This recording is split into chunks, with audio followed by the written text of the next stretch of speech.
welcome back to my channel. If you're new here, then hi! Today I am making a snail for the Spring Equinox Club with Tracy at Miniscenes GB and the Crafty YouTubers United. The playlist will be in the description box below. Please check everybody out because there's going to be some awesome things going on. Today I am using Aquacast Temu colours in a different way. Now, it did surprise me that it actually worked. I absolutely love this snail. It is awesome. I do want to make one in resin too, but I like it in Aquacast. I like how it turns out, I really do. In today's video, I shall be filling those shelves with meaning, and each piece will be something that means something to me. So there will be a little bit of a story, and there'll also be a lot of meaning and explanation into what each piece is. But for now, I'm just going to tell you what I'm doing. I'm making a green using green and mustard. So I didn't want an in-your-face green as it started out as, and I want this actual mould to be tilted. So I'm using a roller that I use with my polymer clay, and I was going to use the bottles of water to hold it still, but I found it actually didn't move, so it worked out well. Now I'm putting the green in the bottom, and it does fill up quite a way, more than I expected. It possibly could have done with being a little bit higher, but again, I like the outcome. I really do. And have I made enough to fill it up completely in the first place? No. But I also worked that as well. Now you can see that the green is just flapping everywhere, and I'm thinking, rather than wipe it up, let's see if I can use the Aquacast to make a pattern. Because the colour that I'm going to put down next is going to be lighter. I want to sort of like make a wallpaper pattern, just spotty. Now, because the Aquacast is stuck to it, you have to be careful when you're knocking it to get the bubbles out, because it could just come off. So I did think that maybe I'd get lots and lots of bubbles, because I couldn't really bash the heck out of it. Now this is just the yellow, I think, and I put in gold mica. Don't ask me why, because the mica just disappears. So don't bother doing that. If you're going to put mica on, put the mica on the mould. It's easier. And I did waste quite a bit of gold putting that in there. So now I'm filling up the rest. And when you're having to make two batches of the same colour, it's never the same. But that's okay, because I like what it did on the back when I mushed it all together. So it's not quite filled, and I've got to put some more in, which is a pain in the bum, because if I used a bigger pot, I would have probably made enough. But I've never used this mould before, and I wasn't sure how much it took, and I really didn't think to measure it either, because that's just me. So I'm mixing up the next lot. I use gold mica again, no reason for it because it doesn't work, and the colour is darker this time. I put in far too much, I put far too many drops in, to be honest, for such a small amount, because I didn't really need a lot. So I'd made it too thick, so I've just put a splash of water in just to thin it down a little bit, because I don't want this to be too thick that it all cures really, really fast compared to the rest of it. So yeah, you can see it's a different colour. So all I did was just move it around and give it a bit of a swirly whirly, and it looks okay. It looks nice actually. And I've got to be really careful how I tap it. This is super speeded up, because otherwise we'd be here all day. And there's a lot to go in this. So I'm going to have to wait. What I'm going to do is put that down on this mat and just break it up, because I'm going to use that as plaster for something in the future. Maybe not that particular colour. So that's all broken up and put to one side now, and now I've got to be really careful with those antennae not to snap them. I've left it longer than I normally would, just to make sure it's properly cured. And the easier way to get the mould off is to lay it flat and peel the mould away, because it's got so many different umps and ollers in it. And look at that pattern. It worked. It looks like wallpaper. I'm dead chuffed. I love it. And I'm not going to wax it. I'm just going to leave it as it is, because I just think it looks really nice. I don't want it to be shiny. But saying that, I've just decided in my own head, a snail shell is shiny, so maybe I will. I don't know yet. You'll have to let me know what you think about that. Should I make it shiny? On the outside. Yeah, on the outside, not the inside. This is my list of what I'm going to do, and there's a lot. Don't worry, this video is not going to be a million years long. I have sped up everything. So now I'm making a broom, because the broom is going to wipe away all negativity. There will be an explanation at the end to tell you what all the objects are for. Now, if I'd have actually looked through my stash, I'd already got one, but I made another one anyway. And I'm using string, just ordinary PVA glue, and a cocktail stick to make a brush. Now, my desk will get messy. It'll get super messy. And I will get super messy, because there's glue involved. I get very, very sticky. But it's fun. It's real fun. And Spring Equinox is all about new beginnings. And letting go of the past for me. And that's something I really struggle with. And you can see I'm faffing with this string. I don't know what I'm playing at. And I'm just playing by ear, to be honest. And I keep dipping my fingers in the glue. It's getting more and more sticky. The string starts getting stuck to me. Oh dear. I was having a bit of a mare, but I was enjoying it. I do like to get messy. And I use another piece of string just to wrap around the top to get it all to stick together. Now, I did split the string, so it wasn't just one piece, because then it would have been too thick. I used several pieces and wrapped them up on it. I didn't want to make a big thick broom, but I did want a substantial broom. And I think this has just worked. And I wasn't really going to tidy it up by trimming it either, because I wanted it to look more natural, more man-made. More like, like a witch's broom. Or, old-fashioned cottage broom. So I'm sticking it all together, and I'm going to put it on top of that pot to get it dry. Now these are the papers that the broom is going to rub away. And it's got the words unlovable, ugly, worthless, pathetic, stupid. And these are all words that go around in my head. And these are words I have to let go of. And that's hard. When you've been telling yourself these things all this time, it's hard to let go. So they are going inside the snail's body, because that part is all about letting go of negativity and leaving fools behind, and also seeing the beauty in things. Now this gold represents the snail trail, and I tried to use it along the lines of where the Aquacast looked like it was cracked, and I think it worked. It looked quite cool.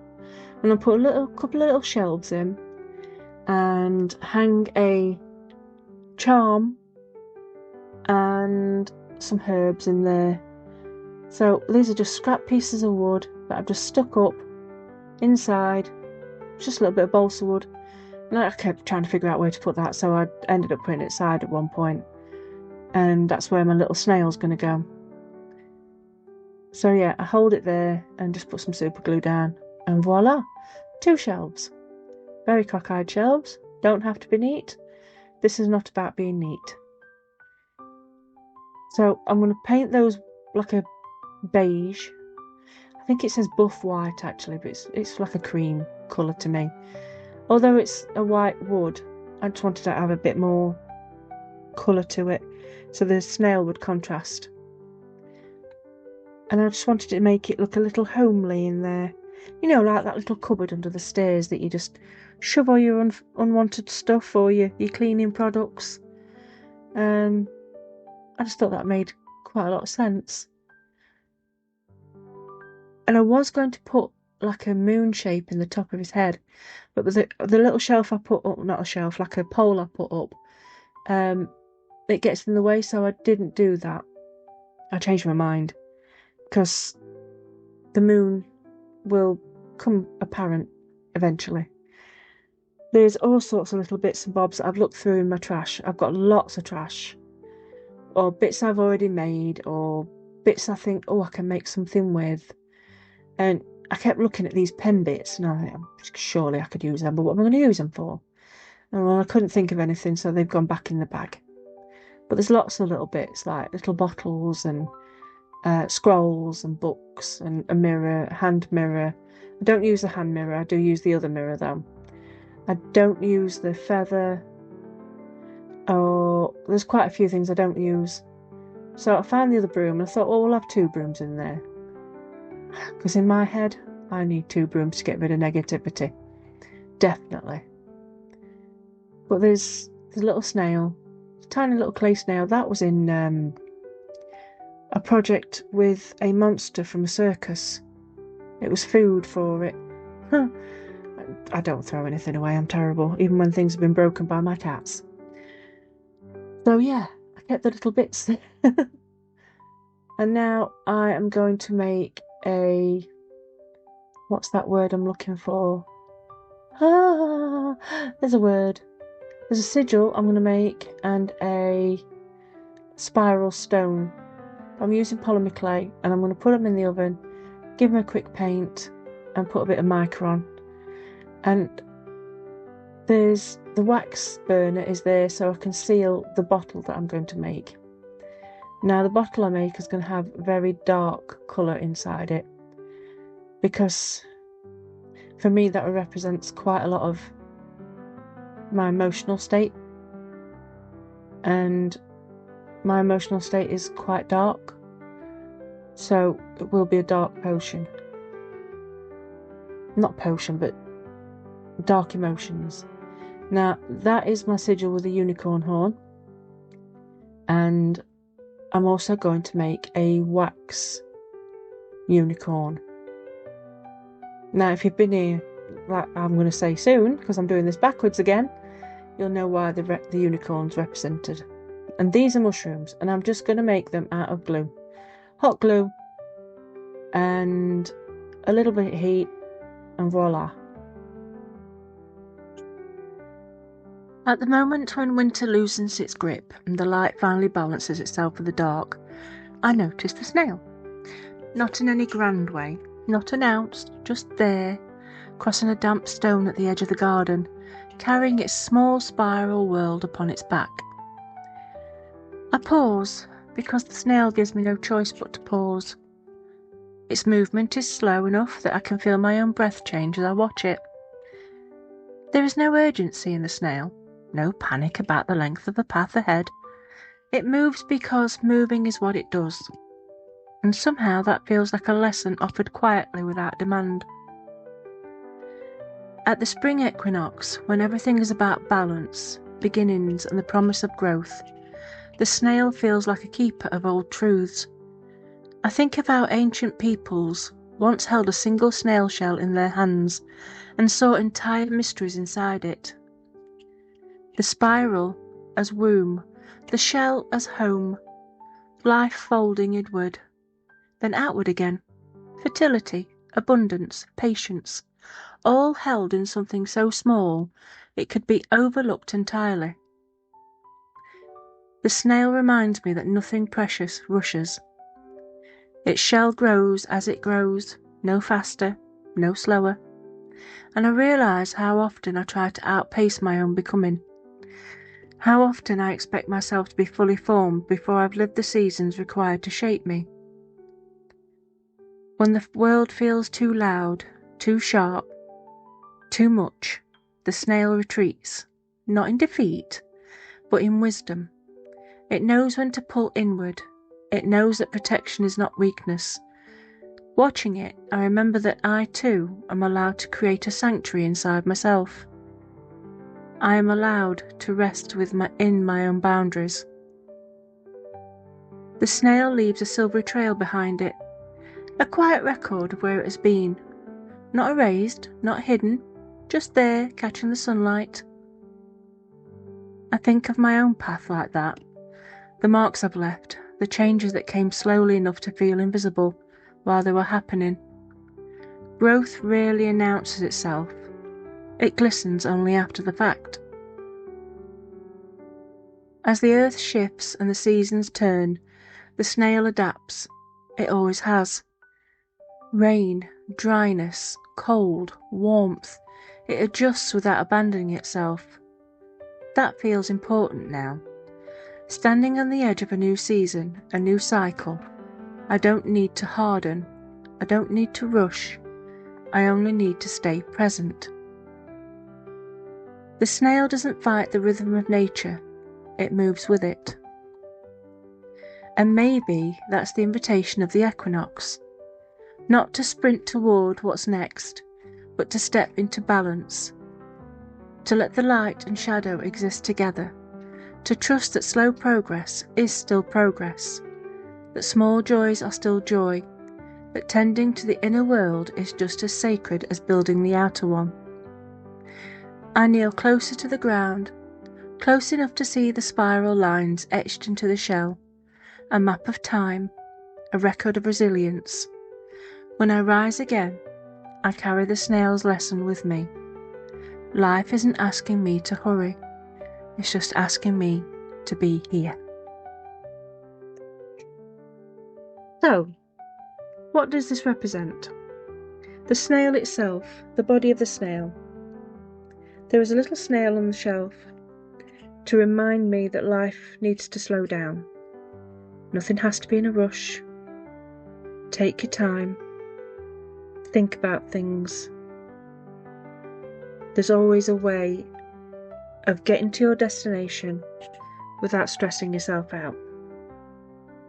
The brooms are there to sweep away the negativity that's on the floor, or the negative thoughts. The fool's gold behind is rubbish. It's fake.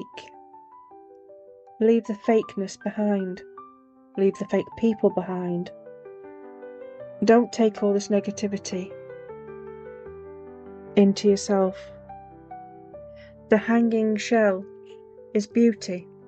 The beauty inside that shell, the growth, the intricate details, the stunning colours. It's all about looking at things in a different light. The books on the shelf, in between the snail and the shell, are for learning. Maybe lessons that have been learned, maybe lessons to come. The bottom shelf is the most difficult one. That one, for me, represents my emotions. The bottle is bottling up emotions, sealing them away, not dealing with them, and leaving them to fester. The unicorn wax is the worry wax. It's to remind me that although she's no longer here, I still worry about a lot of things in regards to her. The sigil of the unicorn horn is a sign of strength, a strength of a love that will never die. The scrolls are for those that have passed, those that are no longer here, those who have left this world, and holding on to that love in something tangible The spiral is everlasting. It's a continual spiral. Once you get round to the end, you go back around again and again and again. That love is unbreakable. But a lot of negativity on that shelf. It is something that needs to be dealt with, but when I'm ready. So the second shelf, the mushrooms are for growth. The notes are a representation of my brain. Lots of things that go around and around in my head, that I write lots and lots of things down and they never go anywhere. But it's just a brain dump. The book in the middle tells me to organise those brain dumps. Some people telling me to write stories and put them into a book. That's a possibility. So this is the now shelf. I could do this now if I wanted to. And this represents growth of me as a person. I've put a moonstone on the shelf because the sea and the moon are two things I feel connected to. Although I find it hard to walk on a beach now, I will make myself go because I like to just sit and listen to the sea, and it silences me. The moon, I could sit and stare at that for hours, and that's another thing that silences me. The seed pod in the background, I have no idea where I found that. I don't even know what it's for. I don't know what sort of plant it is. But that's the beauty of it. It's a mystery. We don't have to know everything right now. But it could grow into something beautiful. The top shelf, there is a peg. That's to hold things together. Hold my emotions in check. Hold my words in check, my thoughts in check. Hold me in check. The wood is for nature, and the herbs in the pot are for health. The globe that is cracked, I've added a little bit of gold to the actual crack because not one of us is whole. We all have cracks in ourselves along the way, and they can be fixed, and when they are fixed, they can be beautiful. The mirror is for reflection, to reflect on past, to reflect on the future, but to look at the present. The clock is time. We all have time. May it be short or long, we have time. Time to fix, time to heal, time to learn, time to love. The bobbin with cotton is time to fix what is broken.